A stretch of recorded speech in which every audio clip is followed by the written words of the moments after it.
Hello guys, welcome back to my channel V Angel. Guys, मुझे आपसे आज अपनी खुद की स्टोरी शेयर करनी है। मेरी शादी 22 अप्रैल 2019 में हुई थी। मैं हरिद्वार से हूँ और ये दिल्ली से। तो वैसे ये मेरी मम्मी के फ्रेंड के बेटे हैं। तो लेकिन पहले कभी ऐसा मन में भी नहीं आया कि ऐसा कभी हो सकता है। कभी ऐसा नहीं सोचा था कि ऐसा भी कुछ हो सकता है। जबकि हमारा आना जाना था। मैं भी शादी से पहले यहाँ बहुत बार आई हूँ और ये भी अपने फ्रेंड्स को लेके वैसे भी इन सब आते जाते रहते थे। लेकिन कभी ऐसे मन में नहीं हुआ कि हमारी ऐसी शादी होगी। हमारी अरेंज मैरिज ही थी। हम किसी को बताएं ना कि ये मेरी फ्रेंड मम्मी की फ्रेंड के बेटे थे, तो सबको लगता है कि लव मैरिज हुई होगी। लेकिन हमारी अरेंज मैरिज थी। बस हमारे पेरेंट्स को लगा कि दोनों परिवार एक दूसरे को अच्छे से जानते हैं और दोनों फैमिलीज एक दूसरे के लिए अच्छी हैं, अच्छा है ये रिश्ता। तो बस ऐसी बातें चली और हमारा फिर फाइनल हो गया। तो फिर हमारी अप्रैल 2019 में शादी हो गई। मैं बहुत खुश थी यहाँ आके, सब कुछ बहुत अच्छा। क्योंकि एक तो पहले से ही जानती थी सबको, जान पहचान के थे सब लोग। यहाँ के जो पड़ोसी वगैरह हैं उनसे मम्मी बताती रहती थी कि ज्योति ऐसी है, ज्योति ऐसी है। तो सब लोगों का बहुत प्यार मिला, अभी भी मिल रहा है। सब लोग बहुत ही अच्छे हैं, बहुत लगाव करते हैं मुझसे। लेकिन जब मैं आई थी तब तो मैं बहुत खुश थी। मुझे बहुत अच्छा लगा था। एक तो उनका जो नेचर था वो इतना अच्छा था, इतना अच्छा था। मतलब ऐसा मैंने कोई देखा ही नहीं, सीरियसली। जैसे वे थे ना, ऐसा कोई हो भी नहीं सकता, ना है और ना कभी हो सकता है जैसे वे थे। क्योंकि उनका नेचर ना दुनिया वालों से अलग था। हमेशा हेल्पफुल, अपने से पहले दूसरे के बारे में सोचना। मतलब अगर कोई रात को 12 बजे उन्हें फ़ोन कर दे कि मैं अभी इस प्रॉब्लम में हूँ, तो वो तुरंत उसकी हेल्प के लिए तैयार हो जाते थे। रात को 12 बजे भी उठाया कि बताया कि ऐसे ऐसी बात है भाई, तुम आ जाओ। कि हाँ जी भैया, मैं अभी आता हूँ। फिर गाड़ी में बैठ के फिर पूछते थे कि भैया कहाँ आना है, कि वरना ऐसे टाइम वेस्ट होगा कि मैं पहले पूछूंगा कहाँ, इतने में तो मैं रेडी होके चला जाऊंगा। गाड़ी में बैठ के पूछते थे फ़ोन करके कि भैया कहाँ आना है, आप कहाँ हो।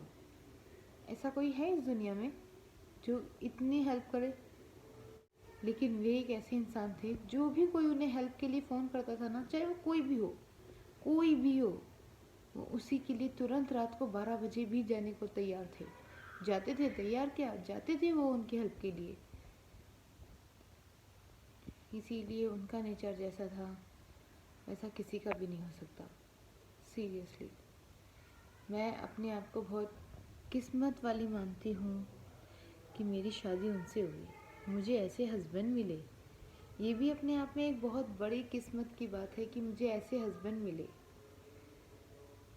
लेकिन ये खुशी बहुत कम टाइम की ही मिली। वेदांशी के पापा अब नहीं हैं। मई 2020 को उनको इन्फेक्शन हुआ और इन्फेक्शन इतना ख़तरनाक हुआ कि हम समझ ही नहीं पाए कि उन्हें हो क्या रहा है। मतलब वो कभी कभी बोलते थे कि मेरे पेट में दर्द है। हमें लगता था गैस का ही दर्द होगा या ऐसा कुछ, इतनी बड़ी प्रॉब्लम नहीं होगी। तब उन्हें दर्द हुआ तो हम लेके गए उन्हें हॉस्पिटल में। तो डॉक्टर ने बोला कि इनको तो हार्ट की प्रॉब्लम है। हम लोग और भी ज़्यादा घबरा गए क्योंकि उनको बहुत ज़बरदस्त पेन हुआ था। सभी लोग बहुत डर गए थे। जब उन्हें लेके गए तो डॉक्टर ने बोला इनको तो हार्ट की प्रॉब्लम है। फिर जो मेरे जेठ हैं उन्होंने बोला कि नहीं, ऐसा तो हमें लगता नहीं, इसको हार्ट में तो कभी भी कुछ प्रॉब्लम नहीं हुई, हार्ट में तो इसको नहीं होनी चाहिए दिक्कत। उन्हें थोड़ा डाउट हुआ डॉक्टर पे। फिर वो दूसरे हॉस्पिटल में लेके गए, पापा और भैया, मेरे फादर इन लॉ और मेरे जो जेठ जी हैं वो उन्हें लेके गए दूसरे हॉस्पिटल में। उस टाइम कोरोना का इतना ज़्यादा खौफ था लोगों में। कोरोना इतना ज़्यादा नहीं था लेकिन लोगों के अंदर डर था उसका। बहुत ज़्यादा डर था, लोग बाग बहुत ही ज़्यादा डर रहे थे। सब डॉक्टर्स ने भी हमें बहुत परेशान किया, उन्हें मतलब एडमिट करने तक बोल दिया कि नहीं हम एडमिट नहीं कर पाएंगे। एम्स में लेके गए तो एम्स वालों ने भी बोला कि यहाँ पे बहुत हालत ख़राब है, कोरोना के पेशेंट्स बहुत ज़्यादा है, आप कहीं और देख लो। हम बहुत परेशान हुए, हमें बहुत प्रॉब्लम हुई। मैक्स हॉस्पिटल में फिर हमने उनको एडमिट कराया। वहाँ उन्होंने सब उनका खाना वाना सब बंद कर दिया। उन्होंने एडमिट तो किया लेकिन उनका प्रॉपर ट्रीटमेंट वहाँ भी नहीं हो पाया। उन्होंने बताया कि उनकी पैनक्रियाज डैमेज है। हमने कभी पैनक्रियाज का नाम भी नहीं सुना था, मैंने तो नहीं सुना था। हम सब फैमिली वालों को भी नहीं पता था पैनक्रियाज के बारे में कि पैनक्रियाज कुछ चीज़ भी होती है। तब हमें पता चला कि अच्छा ऐसे ऐसे बात है।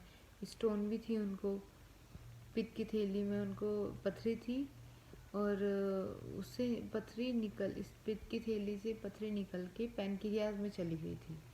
उससे उनका इन्फेक्शन और ज़्यादा बढ़ गया था। हमें तो इस बारे में कुछ पता ही नहीं था कि ऐसा भी होता भी है क्या, ऐसा कुछ हो भी सकता है क्या, कुछ भी नहीं हमें इस चीज़ के बारे में नॉलेज थी। फिर वहाँ एडमिट रहे हफ्ता 10 दिन, हफ्ता भर तो थे, हाँ हफ्ता 10 दिन वो एडमिट रहे होंगे वहाँ पे। फिर उसके बाद उन्हें मेरठ लेके गए। मेरठ एक बहुत अच्छे डॉक्टर बताए थे पेट के कि ये बहुत अच्छे डॉक्टर हैं। वहाँ हम लोग उन्हें लेके गए। वहाँ उसने डॉक्टर ने खूब अच्छे से केयर की, उनका ट्रीटमेंट किया, वो ठीक हो गए थे। मतलब काफ़ी हद तक उन्हें रिलीफ मिला था, हम भी खुश हो गए थे कि अच्छा चलो अब तो ठीक है। थोड़ा थोड़ा चलने लगे थे, थोड़ा थोड़ा खाने लगे थे। लेकिन उस डॉक्टर ने ना उनको पानी दे दिया। कहते हैं जिसको पैनक्रियास की प्रॉब्लम होती है उसको पानी नहीं देना चाहिए, पानी कभी भी नहीं देना चाहिए उसको। और हमें इस बारे में पता ही नहीं था कि इस प्रॉब्लम में पानी देते हैं या नहीं देते हैं। मैं जब उनसे मिलने गई थी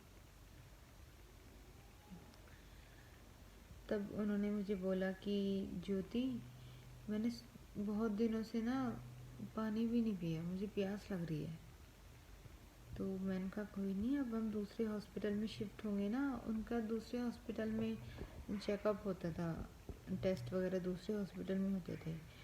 मैंने कहा अब दूसरे हॉस्पिटल में जाएंगे ना तब आपको पानी पिला देंगे, कोई बात नहीं।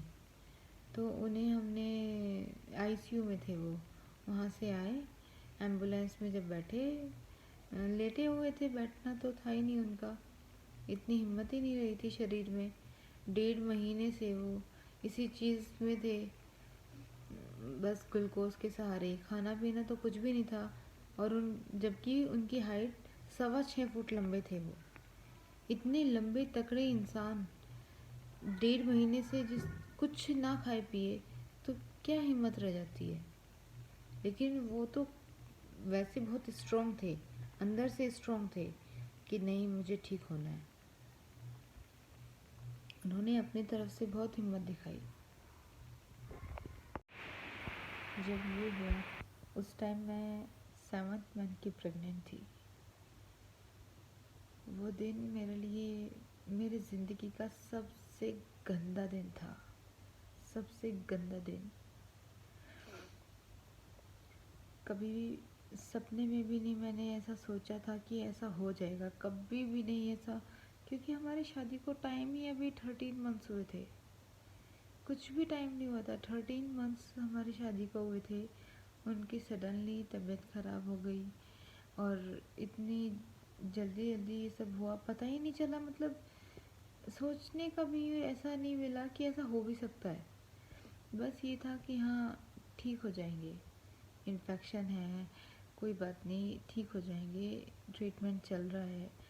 डॉक्टर्स ने भी हमें बहुत पागल बनाया। मैं नाम क्या लूँ, बस हमारी बहुत, मुझे तो डाउट है कहीं डॉक्टर ने ही कुछ ऐसा ना किया हो, क्योंकि उस टाइम बहुत ऐसे केसेस चल रहे थे कि किसी की किडनी निकाल ली, किसी का हार्ट निकाल लिया। कुछ कुछ भी समझ नहीं है, अब तक भी समझ नहीं आता मतलब ऐसा क्यों हुआ। इतने लंबे तकड़े इंसान, उनकी पर्सनालिटी 6.25 फुट के थे वो, और एकदम हट्टे कट्टे। उन्हें देख के ऐसा कोई भी नहीं है जो किसी को ये डाउट भी हुआ हो कि इन्हें कभी कुछ हो सकता है। कोई सोच ही नहीं सकता था उनके बारे में तब कि उनको ऐसा कुछ हो सकता है। हम लोग भी जब पता चला, पहले तो एकदम विश्वास ही नहीं हुआ, क्योंकि कुछ टाइम पहले डॉक्टर ने ये बोला था कि इनके साथ के जो पेशेंट थे उनसे बहुत अच्छा ऑपरेशन इनका हुआ है। फ़ोन आया, अंशुल भैया एक रात के लिए ही आए थे घर पे, यहीं पे रहते थे, इनके पास ही रहे थे वो 1.25 महीने तक। मेरे जेठ और जो मेरे भैया हैं वो, ये दोनों रात दिन उनके पास ही हॉस्पिटल में रहे। जब हमें डॉक्टर ने बोला कि इनका बीपी लो हो गया बहुत ज़्यादा, हम लोग बहुत घबरा गए थे। अंशुल भैया एकदम फ़ोन आते ही चले गए, तुरंत ही निकल गए थे वो हरिद्वार से, और हरिद्वार से दिल्ली वो सिर्फ 2 घंटे में पहुंच गए थे। सॉरी। तब हमें डॉक्टर ने बोला था कि अभी उनका बीपी लो है, वो हम ठीक हो जाएगा। हम ऐसी विनती करते रहे पूरे रास्ते कि बस ठीक हो जाएं, जल्दी से ठीक हो जाएं। फिर बाद में हमें बोला 2 बजे रात को फ़ोन आया था, जब पता चला था कि इनका बहुत ज़्यादा बीपी डाउन हो गया है। फिर सुबह हमें पता चला 7 बजे कि अब थोड़ा नॉर्मल है, जब हम रास्ते में थे। हम लोग 8 बजे पहुंच गए थे शायद, हाँ 8 बजे के आसपास हम हॉस्पिटल में पहुंच गए थे, सर गंगाराम हॉस्पिटल में वो एडमिट थे। जब फिर भी जब हम हॉस्पिटल में थे तब भी हमें ये बोला कि अब तो नॉर्मल है उनका, अब ठीक है। मैंने अपने भैया को बोला कि मुझे उनसे मिलना है।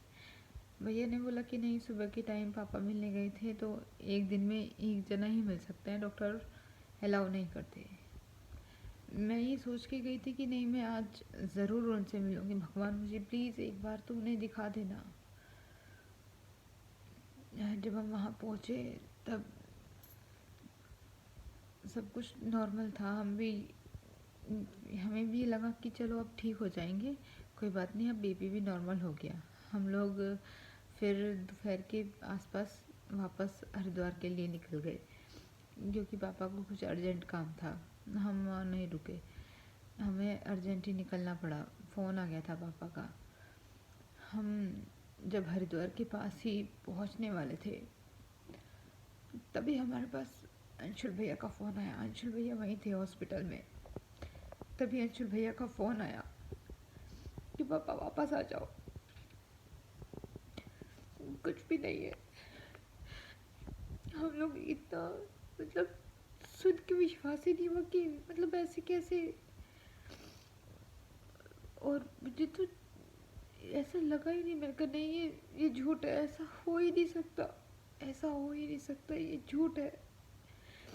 इन डॉक्टरों को कुछ गलत फहमी है, क्योंकि उन्हीं के नाम के वहाँ 2 थे, विजय के नाम से ही। मैंने कहा कोई और है, वे नहीं है, उनके साथ ऐसा नहीं हो सकता। विश्वास ही नहीं हुआ। मैं सुबह बोल के गई थी भगवान से, मैं कहा आज मुझे उनसे प्लीज़ ज़रूर मिलवा देना। लेकिन जब फ़ोन आया तब मुझे विश्वास ही नहीं हुआ। मैंने बहुत डॉक्टर से भी, भैया से भी, मैंने सबसे बोला, मैंने कहा मुझे एक बार उनसे मिलना है, एक बार तो मुझे उनसे दिखवा दो। उन लोगों ने मुझे दिखाया भी नहीं, मैं मिली भी नहीं उनसे। फ़ोन आया जब, फिर हम लोग वापस निकल गए, वापस आए दिल्ली। यहाँ घर आते जब उन्हें देखा, जब घर आए और उन्हें देखा इस हालत में, पैरों के नीचे से ज़मीन खिसक गई, पैर ऊपर उठ गए। ऐसा लगा जैसे मैं सब कुछ ख़त्म कर दूँ। ये क्या हो गया? ऐसा नहीं हो सकता हमारे साथ, ये झूठ है। अपने आँखों के सामने उन्हें ऐसे देख के विश्वास तब भी नहीं हुआ था। तब भी ये था कि ये कोई और है, ये हो ही नहीं सकते, ऐसा हो ही नहीं सकता हमारे साथ। हुआ ही नहीं है कुछ। वो टाइम हमारे लाइफ का सबसे गंदा टाइम था। मैं उसे याद भी नहीं करना चाहती उस दिन को, जिस दिन मेरी सारी खुशियाँ चली गई थी जीवन की, जिस दिन मेरा संसार ही मुझसे छिन गया था। जिनके साथ पूरी ज़िंदगी बितानी थी वो ही चले गए थे।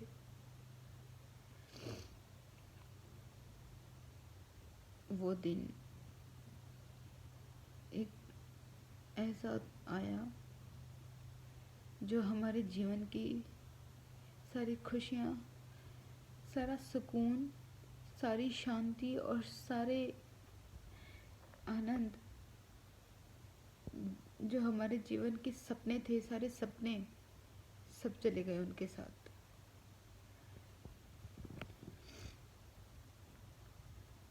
उस दिन लगा था कि सच में कहते हैं कि इस दुनिया में कुछ भी स्थिर नहीं है। उस दिन मेरी आँखें खुली एकदम ऐसे कि ये क्या हो गया? ऐसा भी होता है क्या? ऐसे कैसे हो गया? मतलब इतने लंबे तगड़े इंसान ऐसे एकदम से कैसे जा सकते हैं? ऐसा हो ही नहीं सकता। कुछ तो गड़बड़ है, ऐसा नहीं हो सकता। अपनी आंखों से देख के भी विश्वास नहीं हुआ था। उस टाइम मैं 7th मंथ की प्रेग्नेंट थी।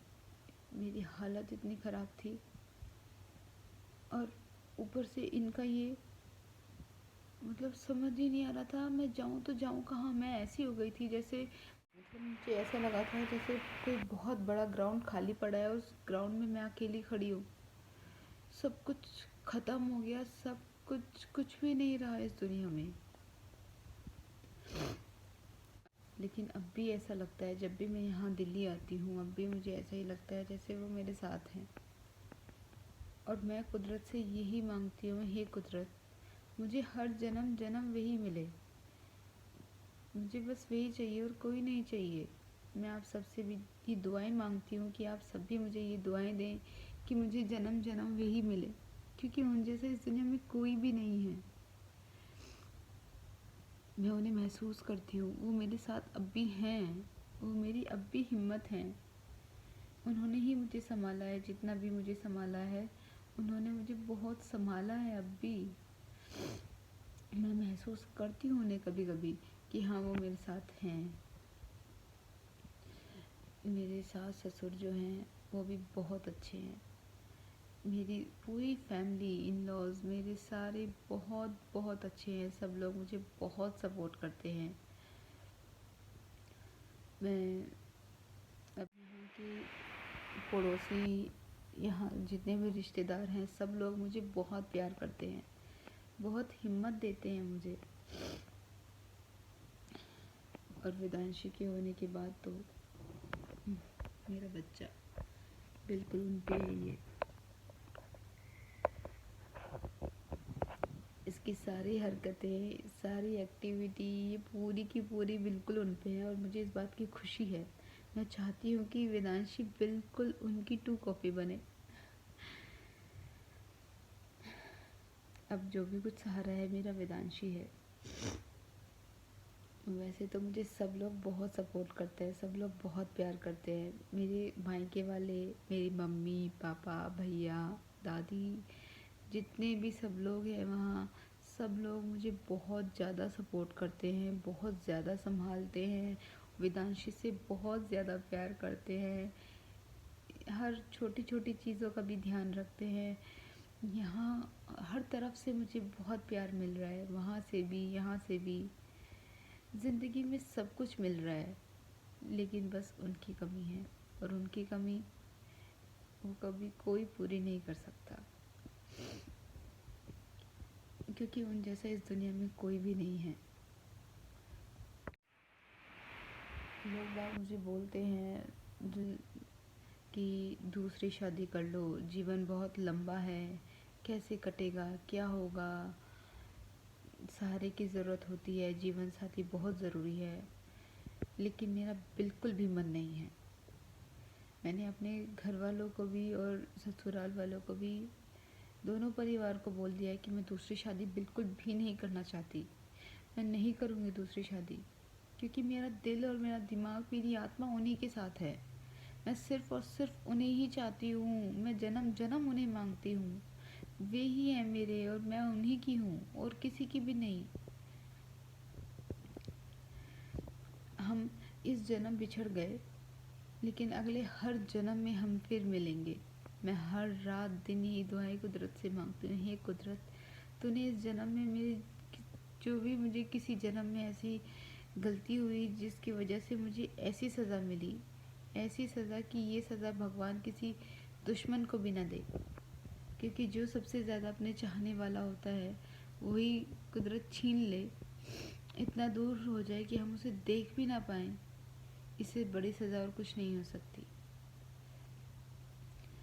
पता नहीं किस जन्म की हमें ये सज़ा मिली है, लेकिन सज़ा बड़ी ख़तरनाक है, बहुत ख़तरनाक सज़ा है। लेकिन हम आगे के लिए कुदरत से ही मांगते हैं, कुदरत हमें आप फिर मिलाना, हमें हर जन्म जन्म मिलाना, हम फिर हर जन्म में वाइफ हस्बैंड के रूप में ही मिले, क्योंकि मुझे सिर्फ वही चाहिए अपने हस्बैंड के रूप में। मैं पूरी ज़िंदगी उन्हीं को याद करते हुए निकाल दूँगी। मुझे ये छोटा सा टाइम जो मुझे उनके साथ मिला है, 13 मंथ्स का, पूरी ज़िंदगी के लिए उनकी इतनी ही यादें बहुत हैं। उनकी इन्हीं यादों के सहारे मैं अपनी पूरी ज़िंदगी बिता दूँगी, क्योंकि उनकी बहुत बहुत अच्छी अच्छी यादें मेरे साथ हैं। और भी लोग मुझे बताते हैं उनके बारे में, वे ऐसे थे, वे ऐसे थे। मुझे बहुत अच्छा लगता है। मम्मी उनकी बचपन की बातें बताती हैं, मुझे बहुत अच्छा लगता है। वो बहुत शैतान थे, नॉटी थे, बहुत ही अच्छे थे। मैं अब भी उन्हीं को अपने साथ मानती हूँ कि वो आज भी मेरे साथ ही हैं और वो हैं हमारे साथ। आप सबसे भी यही रिक्वेस्ट है कि जो भी कोई मेरी ये वीडियो देख रहा है, सब के सब मुझे दुआएं दो कि मुझे वे फिर से मिल जाएं, हम दोनों हमेशा साथ रहें, जन्म जन्म हम लोग वाइफ हस्बैंड के रूप में साथ रहें और लंबी उम्र के साथ। वेदांशी 1.5 साल की हो गई।